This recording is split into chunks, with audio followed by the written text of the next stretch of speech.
Qué bien, muchas gracias, Andrés. La verdad que es una bendición poder compartir estos cultos de cada viernes. Vamos a cerrar la ventana.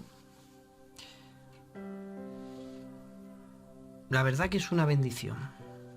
Yo estaba aquí con la luz apagada, escuchando a nuestro hermano Andrés y mirando las notas, repasando las notas de un mensaje que no he ministrado nunca.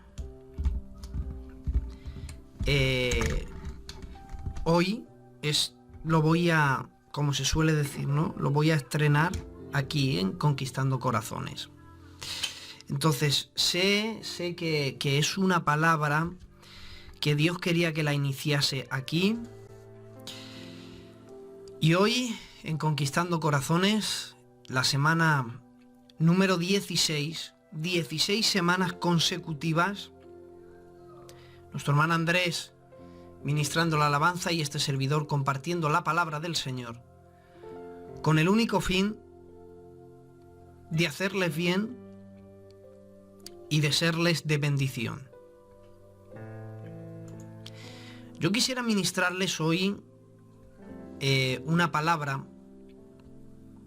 que tiene como título, como tema, los principios de Dios. Los principios de Dios. Podemos vivir bajo muchos principios. Algunos quizás estén equivocados o no. Pero hay unos principios fundamentales con los cuales cada hombre y cada mujer que quiere tener éxito en su vida tiene que fundamentar su vida, su manera de vivir, su forma de ser, y es bajo los principios de Dios. Quisiera leerles, vamos a estar leyendo libro del Génesis. Todos aquellos que tengan Biblia, me encantaría que cogieran la Biblia, me acompañaran a leer la santa y divina palabra del Señor en esta noche. Y dice así la palabra del Señor. Libro de Génesis, capítulo 1. Libro del Génesis, capítulo 1. Vamos a leer únicamente los textos de los cuales, si Dios lo permite, ministraremos, ¿de acuerdo? Génesis capítulo 1 y el verso 4, dice así la palabra del Señor. Bueno, mira, vamos a leer desde el verso 1, aunque vamos a estar hablando del verso 4, ¿de acuerdo? Y así, leyendo la escritura, nos enriquecemos más. Génesis capítulo 1, verso 1 dice: en el principio creó Dios los cielos y la tierra. Y la tierra estaba desordenada y vacía, y las tinieblas estaban sobre la faz del abismo. Y el Espíritu de Dios se movía sobre la faz de las aguas. Y dijo Dios: sea la luz. Y fue la luz. Verso 4. Y vio Dios que la luz era buena. Y separó Dios la luz de las tinieblas. Y llamó Dios a la luz día, y a las tinieblas llamó noche, y fue la tarde y la mañana un día. Luego dijo Dios: haya expansión en medio de las aguas, y sepárese las aguas de las aguas. E hizo Dios la expansión, y separó las aguas que estaban debajo de la expansión de las aguas que estaban sobre la expansión, y fue así. Y llamó Dios a la expansión cielos, y fue la tarde y la mañana, el día segundo. Que Dios bendiga su santa palabra en nuestros corazones en esta bendita noche. Cuando yo comenzaba a leer esta escritura, el Señor llenaba mi corazón porque el ver la grandeza de la palabra del Señor, miren, la Biblia es un libro, o más bien es la recopilación de 66 libros que confortan un volumen único y exacto y bendito en su unicidad, llamado la Biblia. La Biblia es el libro más maravilloso de todos los tiempos. No solamente es el libro más vendido, es el libro más imprimido, el libro en más idiomas traducido, el libro más estudiado y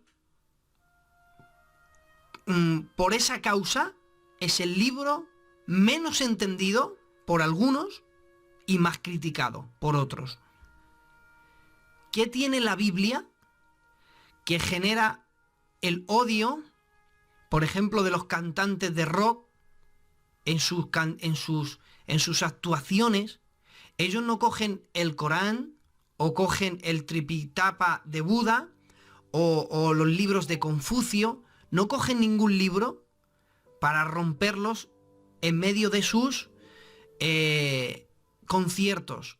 Cogen la Biblia, porque la Biblia les genera ese odio, el querer hacer y romper la Biblia y quemar sus hojas. ¿El por qué la Biblia?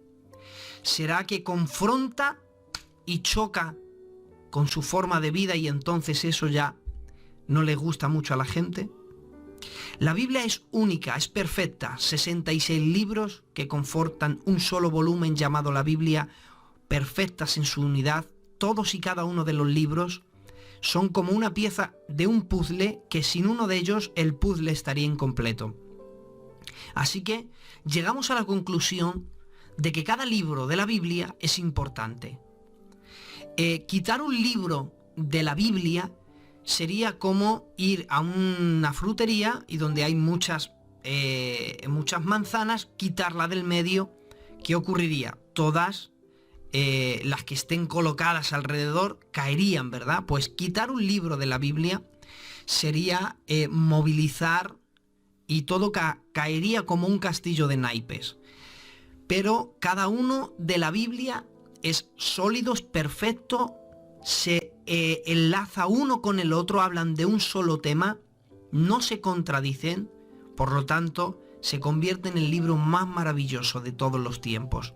Claro está, es por más decir, y cerramos con esto, que la Biblia es la palabra de Dios. Y dicho esto de que todos los libros de la Biblia son importantes, hay un libro que yo en especial lo tengo mucho cariño y me gusta estudiar muchísimo. Y ese es el libro del Génesis. ¿El por qué me gusta a mí estudiar el libro del Génesis? Muy sencillo. Porque el libro de Génesis, la palabra Génesis, en el hebreo se menciona Bereshit, que viene a significar o a decir origen o orígenes, principios o comienzos. Por lo tanto, si los libros son importantes, hay uno de ellos que para mí es, no vamos a decir el más importante porque todos son importantes, pero para mí es súper importante estudiar el libro del Génesis. ¿Por qué? Porque si no estudiamos el libro del Génesis, no conocemos el origen, no conocemos los comienzos, no conocemos los principios. Y miren, una comparación para que todos ustedes me entiendan. ¿Qué sentido tendría ir al cine, por ejemplo, y decir, quiero una entrada para esta película y que me dijeran, no, hace 1 hora que ya ha empezado? Pero si te esperas 1 hora después, puedes verla desde el principio. Bueno, lo lógico sería si es necesario esperar una hora y entrar al principio de la película. Sería absurdo entrar a ver una película una hora después que ya ha comenzado. Bueno, podemos entrar, pero eso sí, no nos vamos a enterar de la película. Hay cosas que no vamos a comprender. La razón es que no hemos visto el principio. Es que nos hemos perdido lo más importante, el origen. Y como no conocemos el principio, no sabemos de qué va la película. Hay detalles que no nos enteraríamos, pero cuando vemos, por ejemplo, una película desde el principio, entonces sabemos, vamos viendo el guión, lo vamos entendiendo. ¿Qué quiero decir con todo esto? Muy sencillo. Ir al cine, entrar a ver una película una hora ya empezada y pretender entender la película es de la misma manera que intentar entender la Biblia sin haber estudiado el libro del Génesis. Uno no puede entender la Biblia si primeramente no se va al origen de todas las cosas y empieza a ver el origen, los comienzos, el principio. Y a medida que nosotros, a medida que vamos conociendo el principio de todas las cosas, el origen de todas las cosas, entonces sí podemos entender mejor muchos de los pasajes que forman la Biblia. Hay muchos pasajes que forman la Biblia que para entenderlos habría que irnos al libro del Génesis. En el libro del Génesis, ¿qué se halla? ¿Por qué es tan importante? Porque se halla el principio y el comienzo de todas las cosas. Miren, algunos principios y comienzos así rápido para hacernos una pequeña idea. En el libro del Génesis encontramos el principio de la materia, del espacio y del tiempo. En el libro del Génesis leemos del primer hombre creado, Adán, del primer nacido, Caín, del primer hombre en morir, Abel, del primer hombre en no morir, Enoc. Menciona los primeros animales, la serpiente, el cuervo y la paloma. Leemos del primer asesinato, Caín mató a Abel. Vemos la primera promesa mesiánica, y es que de la simiente de la mujer nacerá uno que te pisará la cabeza, le dijo a la serpiente.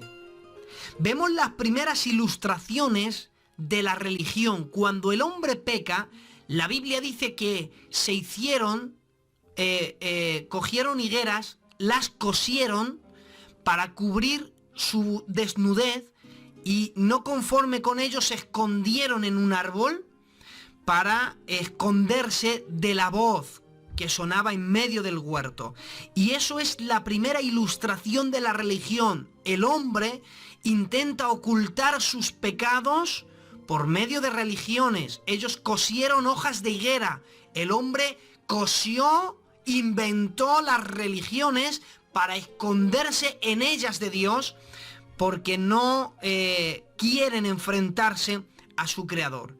Pero también vemos la primera aplicación o ilustración de la redención. La Biblia dice que Dios los vistió de pieles, y para vestirles Dios de pieles tuvo que haber hecho un sacrificio y haber cogido la piel de ese animal y haberle vestido.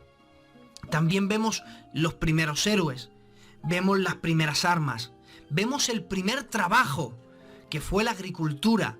Vemos al primer médico, Dios, la primera anestesia, un sueño profundo, la primera operación, y abrió Dios uno de los costados de Adán, y de ello extrajo de uno de sus costados y creó Dios a la mujer.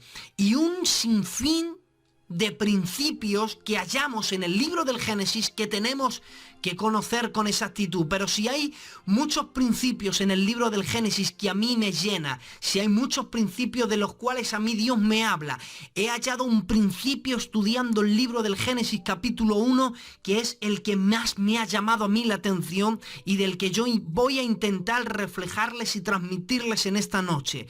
Es cierto que hay muchos principios en el libro del Génesis que son esenciales, que se necesitan para la vida cristiana, pero el primero que enseña el libro del Génesis es este: sin orden no es posible la existencia. El libro del Génesis enseña muchos principios que el hombre y la mujer debe tener siempre presentes. El primero de ellos es entender que sin orden es imposible la existencia. Oigan, un hogar no se puede mantener si no hay orden. Un matrimonio no se puede mantener si no hay orden. Un padre no puede mantenerse en su lugar de padre si no trae orden como padre a sus hijos. Una iglesia no puede mantenerse si no hay orden. Necesitamos el orden para la existencia. De hecho, hay un texto en la palabra que dice la Biblia que Dios no habita en el desorden. En el desorden Dios no puede habitar. Por lo tanto, para que haya vida, Dios tiene que intervenir, y para que Dios intervenga necesita Dios orden. Sin orden es imposible la existencia. Algunas frases de algunos locos pensadores decían, alguien dijo: no hay otro como el orden para enseñarte a ganar tiempo. Alabado sea Dios. No hay otro como el orden para enseñarte a ganar tiempo. Otro día quizás les cuente una experiencia personal en los cuales el orden me ha ayudado a mí a ganar tiempo. Quizás un día de estos lo comparta. Otro loco pensador dijo: para la buena vida, ¿quién no quiere una buena vida? Pues dijo: para la buena vida, orden y medida. No podemos pretender tener una vida buena si primeramente no hay orden. Y hay otro que dijo una frase que me encanta, y es esta. Dice: donde todo el mundo opina, ni orden ni medida. Entonces, necesitamos orden. Orden y orden. Orden para todo, hermanos. Los canales de sello, si no tienen orden, no sirven para nada. Pero si queremos que Dios esté en medio de Conquistando Corazones, o en medio de otros sellos que quizás me estén escuchando, para que Dios habite, se necesita orden. Porque en el orden habita el Señor. Y miren, independientemente que muchos defiendan que entre Génesis capítulo 1, del verso 1 al verso 2, no ocurrió nada, que no hubo un intervalo de tiempo, hay personas que, por ejemplo, no creen que entre Génesis capítulo 1, del verso 1 al 2, no hubo un intervalo de tiempo que desconocemos, pero que algo ocurrió. Bueno, yo soy de las personas que, no me voy a detener en estos textos, pero yo soy una de las personas que defiendo que entre Génesis capítulo 1, del verso 1 al verso 2, algo ocurrió. Algo ocurrió porque aparecen 4 problemas que yo no puedo identificar que sean causa de Dios. Y es esto: dice que la tierra estaba desordenada. Hemos dicho que Dios no habita en el desorden. Dios habita en el orden. La tierra estaba desordenada. Para que algo esté desordenado, primeramente tuvo que haber estado ordenado. Estaba vacía, había tinieblas, y Dios es luz y no hay tinieblas en él, y las aguas cubrían todo. El abismo cubría completamente la tierra. Pero bueno, no es lo que yo quisiera hablar, pero así lo dejo como abuelo de pájaro. Entonces, Dios quiso traer orden, porque miró, según Génesis 1, verso 1, había un planeta desordenado. Y Dios quiso traer orden. Y para Dios traer orden, Dios tuvo que hacer algo. Capítulo 1, verso 4. Y separó Dios la luz de las tinieblas. Así que, para Dios traer orden a lo desordenado, tuvo que separar. Escuchen, una cosa es la división y otra cosa muy diferente es la separación. Quiero que no pierdan el hilo del mensaje. Una cosa es división y otra muy diferente es separación. La división es hacer que algo que es deje de ser lo que es. Por ejemplo, un matrimonio en el que la Biblia dice, si alguien, si a tu compañero o a tu compañera dice, si le es sorprendido en adulterio, entonces ese matrimonio se divide, ya no es un matrimonio porque lo que se divide deja de ser. Por ejemplo, una hoja de un folio, una hoja. Ahora nosotros la partimos por la mitad, es decir, la dividimos. Una vez que lo dividimos, ¿qué es lo que ocurre? Pues que algo que es un folio deja de ser lo que es para ser dos posibles cosas. Dos trozos de folio. Antes era un trozo, era una hoja de folio. Ahora son dos trozos de hoja. Es decir, la división es que algo que es deje de ser lo que es. Escuchen, luz bella en el cielo quiso traer una rebelión y por tanto dividió. Y al haber división, él tuvo un juicio y el juicio fue, dice Dios en Ezequiel 14, uno de los títulos que ahora tiene Satanás es este, dice, por siempre dejarás de ser, porque cuando hay división las cosas dejan de existir. Sin embargo, la separación es diferente, porque la separación cobra identidad a las cosas. Miren, para que ustedes lo entiendan, imagínense dos billetes. Cojan dos billetes, uno de 10 euros y otro de 5 euros. Cogemos un poco de pegamento y unimos los dos billetes. Ahora, doblamos los dos billetes y volvemos a pegarlos con pegamento. Volvemos a doblar los dos billetes y volvemos a pegarlos con pegamento. Imagínate hacer eso 3 o 4 veces. Doblar un billete de 10 euros y uno de 5, doblarlos varias veces pegado con pegamento. ¿Podrías decir que tienes un billete de 15 euros? No tienes un billete de 15 euros.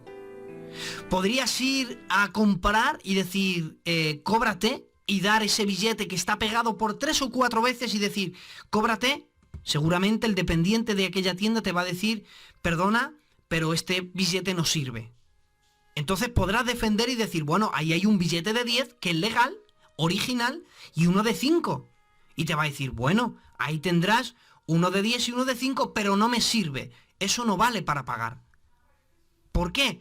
Porque está pegado. Ahora, ¿qué es la separación? Esos billetes pegados empiezas a desplegarlos y una vez que esté todo desplegado, coges a un lado y lo pones en la mano derecha, los 5 euros, en la mano izquierda los 10 euros y ahora sí tienes dos cosas, un billete de 5 y uno de 10. Unido y mezclado, no tenías un billete de 15, pero cuando has separado, entonces han cobrado el valor que tenían, el de 10 y el de 5. Escuchen, Dios miró a la tierra, Dios miró a la creación, miró al firmamento y vio Dios algo, vio Dios la luz y las tinieblas mezcladas. Un trozo de tinieblas, otro trozo de luz, un trozo de tinieblas, otro trozo de luz. Y así no era nada. Y Dios no dividió, sino que Dios empezó a separar. Y cogió la luz y la puso a un lado, y tomó las tinieblas y las puso a otro lado, y cuando separó Dios las cosas, entonces hubo orden. Para que haya orden, principio número 1, aprende a separar las cosas. Aprende a separar la luz de las tinieblas.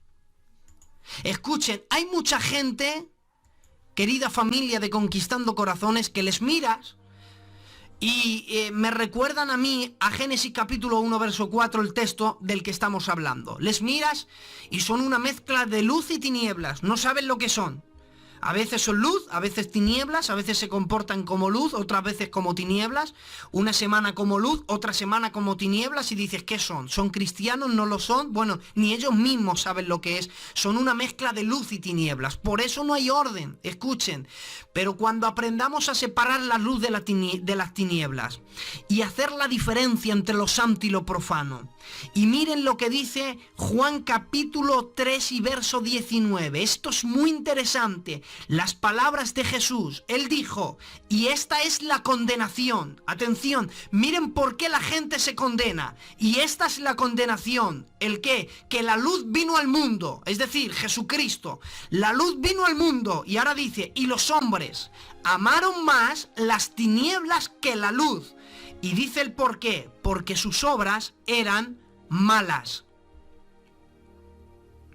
Daros cuenta la frase amaron más. No dice que no amaran la luz. Es más, dice que amaron la luz. Pero que se condenarán porque amarán más las tinieblas que la luz. Entonces, ¿qué título más bonito para este texto que guerra de amores? Guerra de pasiones. Amaron la luz, sí, pero amaron más las tinieblas, y esa fue su ruina. No que amaran solo la luz, que amaran más las tinieblas. Hay gente que ama la luz, porque ¿quién no ama una vida buena? Oigan, una vida en el Señor es una vida digna de amar. Incluso tu salud la cuidas.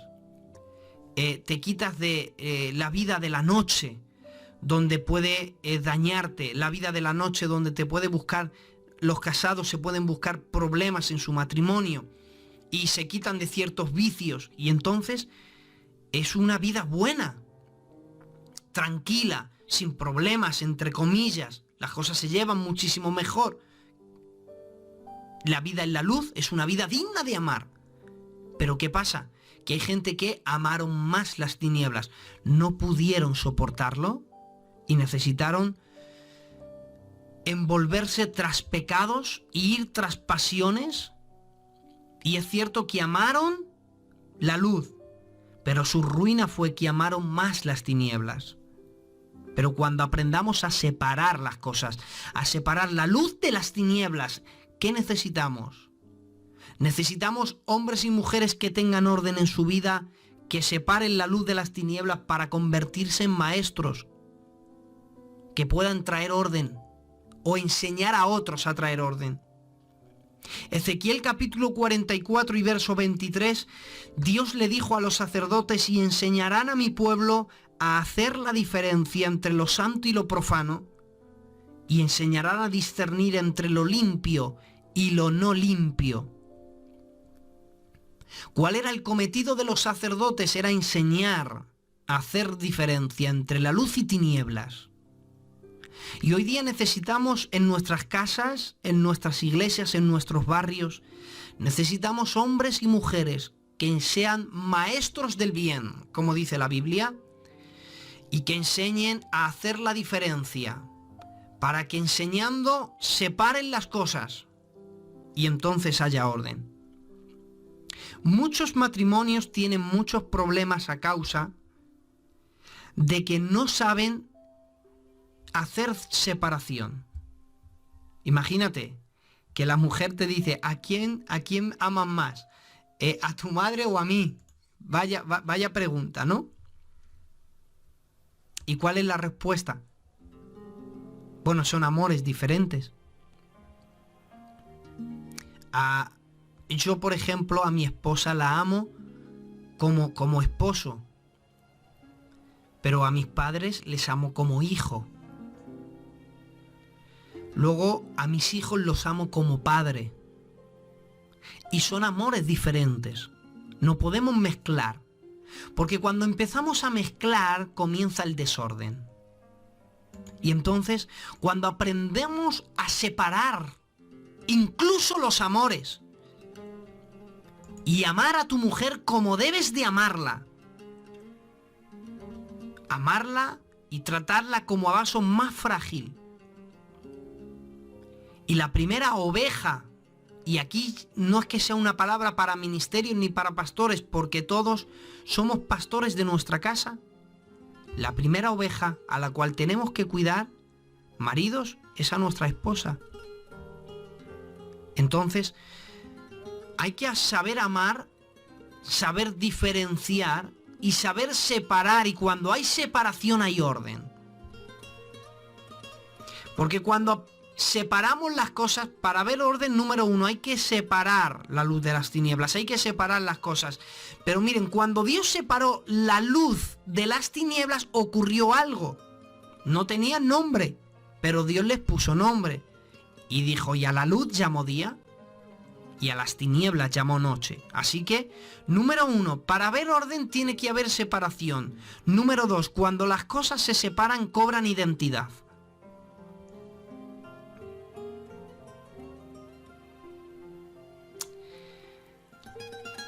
Necesitamos separar las cosas, porque a menos que no separen las cosas, nunca tendrás identidad. ¿Saben ustedes cuántos acuden hombres y mujeres a las iglesias cada día y viven frustrados? Porque repito, ni ellos mismos saben quiénes son. No saben si son luz o tinieblas, no lo saben. Un día se levantan muy espirituales, otro día muy carnales. Ni ellos mismos saben lo que son. ¿Por qué no tienen identidad? Porque no han separado las cosas. No han separado la luz de las tinieblas. Y no han aprendido a que se tiene que amar más la luz. Y que las tinieblas no se tienen que amar, porque la Biblia dice que si alguno ama el mundo, el amor del Padre no está en él. Entonces, ¿por qué hay tantos frustrados que viven cabizbajo? Porque no han aprendido a separar. Porque cuando hay separación hay identidad. Miren, hermanos, volvemos a lo mismo. No es lo mismo división y separación. Por eso es que aparece algo en el libro de los Hechos muy curioso. Lo que aparece es esto. Que Pablo se separa de un joven llamado Juan, al cual le ponían por sobrenombre, o le pusieron por sobrenombre, Marcos. Y escuchen, hasta que Marcos no se separó de Pablo, no cobró identidad. Ocurrió algo, miren. La Biblia dice en Hechos capítulo 12 y el verso 12, vemos que había un joven que se llamaba Juan. Resulta que cuando el apóstol Pablo comienza su primer viaje misionero y él se va a la Antioquía a predicar, él no va solo, va con Bernabé, va con varios hermanos y entre ellos un joven llamado Juan Marcos. Este joven le acompaña a Antioquía, le acompaña a Chipre, pero cuando va a la ciudad de Pregue, él decide abandonarles y vuelve a Jerusalén. Resulta que, pasado el tiempo, terminado su primer viaje misionero, el apóstol Pablo va a comenzar su segundo viaje misionero. ¿Quién se lleva consigo? Se quiere llevar consigo a Bernabé, el que ya le había acompañado en su primer viaje. Pero Bernabé insiste que tiene que acompañarles este joven llamado Juan Marcos. Y entonces la Biblia dice que entre Bernabé y Pablo hubo una disputa, y la disputa no fue pequeña, fue grande. ¿El por qué? Porque Bernabé quería llevarse a Juan Marcos con él. Luego en Colosenses capítulo 4 y el verso 10 nos deja claro quién era, qué parentesco tenía Bernabé y Juan Marcos. La Biblia dice saludad a Bernabé, a Juan Marcos, el sobrino de Bernabé. Entonces era sobrino suyo, por eso se le quería llevar. Y Pablo dice, no, mira, que se quede tu sobrino, porque es que tu sobrino nos abandonó en Pregue, no quiso venir con nosotros, así que se quede, él no puede venir con nosotros. Y entonces hubo una separación entre Bernabé y Pablo, y escuchen, cuando hubo la separación, este Juan Marcos se fue con su tío Bernabé y empezó a predicar. Ellos no se dividieron, se separaron. Literalmente dice la Biblia, y hubo tal desacuerdo entre ellos, Hechos 15:39, que se separaron el uno del otro. Y Bernabé, tomando a Marcos, navegó a Chipre. Atención, se separaron, no se dividieron. Dios no aprueba divisiones ni respalda, pero sí separaciones. Ahora, en la separación, tanto Pablo y Bernabé no se dejaron de hablar, ni se quitaron el habla. Ellos seguían amándose y hablándose. De hecho, que más adelante, el apóstol Pablo, cuando está preso, a punto de morir, él escribe a Timoteo, segunda carta de Timoteo, capítulo 4 y verso 11, dice: solo Lucas está conmigo. Toma a Marcos y tráelo contigo, porque me es útil en el ministerio. Cuando el apóstol Pablo estaba preso y todos le habían abandonado, uno de ellos dijo: Demas me ha desamparado amando más este mundo, y lo abandonaron y le dejaron solo. Únicamente Lucas estuvo con él, y ahora en sus últimos momentos de vida, el que en un momento dijo: no, este no viene conmigo, luego después dijo: oye, traerme a Marcos, que me es útil para el ministerio.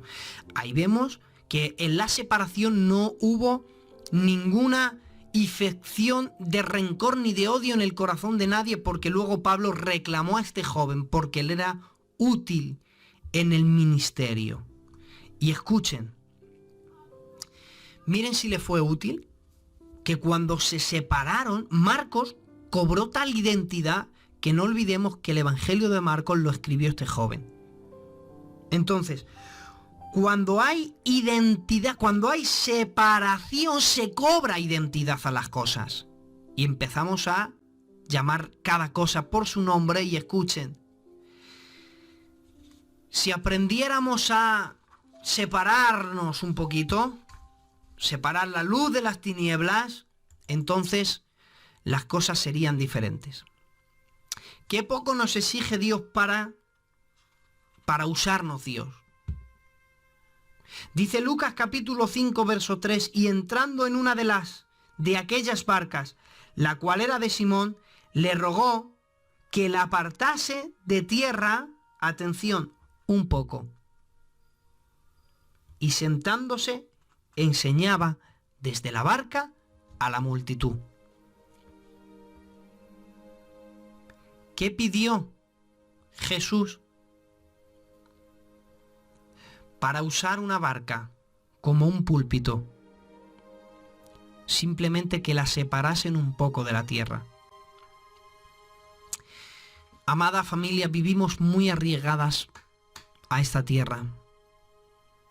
Y la Biblia dice que somos extranjeros y peregrinos, que nuestra ciudadanía está en los cielos. Dijo Jesús: no os hagáis tesoros en la tierra, donde el ladrón hurta, la polilla corrompe. Más bien, haceos tesoros en el cielo, donde los ladrones no hurtan, ni la polilla puede corromper. Estamos muy arriesgados, afimentados, y echamos demasiadas raíces en esta tierra, olvidándonos que somos nómadas en este mundo y que tarde o temprano nos vamos a ir. Y escuchen, las riquezas se van a quedar. Por eso Jesús dijo: basta cada día su propio mal. Jesús dijo: si tenéis sustento y abrigo, estad contento con ello. Jesús nos estaba enseñando el principio más elemental para todo ser humano: el orden. Y para ver orden es necesario la separación. Porque al haber separación, vemos y se cobran identidad todas las cosas. Y cuando hay identidad, entonces sabemos cómo hacer. Sabemos cómo amar. Cuando hay separación y cobramos identidad, sabemos escuchar. Y también sabemos cuándo es tiempo de hablar y tiempo de escuchar. tiempo de plantar y tiempo de arrancar lo plantado, tiempo de descansar y tiempo de batallar. Si queremos orden en nuestras vidas, que es necesario, necesitamos separar la luz de las tinieblas. Que Dios les bendiga muchísimo, familia de Conquistando Corazones. Y la verdad que para mí es una bendición cada viernes poder compartirles el mensaje de la palabra del Señor. Espero haberos hecho bien. Espero que me hayan entendido. Y si alguien quisiera salir al canal y decir algo o hacerme alguna pregunta referente al mensaje, yo estoy aquí todavía un rato antes de ir concluyendo este culto. Y aquí seguimos. Gracias, familia de Conquistando Corazones, por haberme escuchado. Gracias a todos los conectados y gracias a todos aquellos que después estén escuchando, ya sea en directo o diferido, este mensaje de la palabra del Señor. Terminamos la semana número 16 con este mensaje. El gran principio de Dios, el orden. Que Dios les bendiga en el nombre del Señor.